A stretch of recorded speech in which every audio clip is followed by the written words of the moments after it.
60 سے 70% لوگ ایسے ہیں جن کا روزہ نہیں ہوگا، جو سحری میں یہ غلطی کرتے ہیں، اور وہ لوگ اللہ پاک کی بارگاہ میں جائیں گے اور عرض کریں گے یا باری تعالیٰ میرا روزہ تھا۔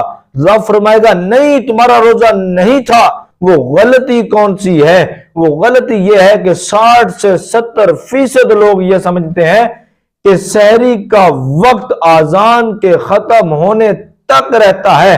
ہرگز ایسا نہیں ہے، وہ اذان کے ختم ہونے تک کھانا پینا جاری رکھتے ہیں۔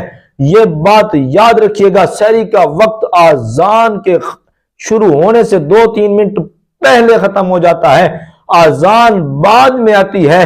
یہ بات یاد رکھیے گا کہ اذان نماز فجر کے لیے ہوتی ہے، نہ کہ سحری ختم کرنے کے لیے ہوتی ہے۔ اور ایسی مزید ویڈیو دیکھنے کے لیے بایو میں میرے یوٹیوب کا چینل ہے، سبسکرائب کیجیے گا اور کومنٹ میں خوابوں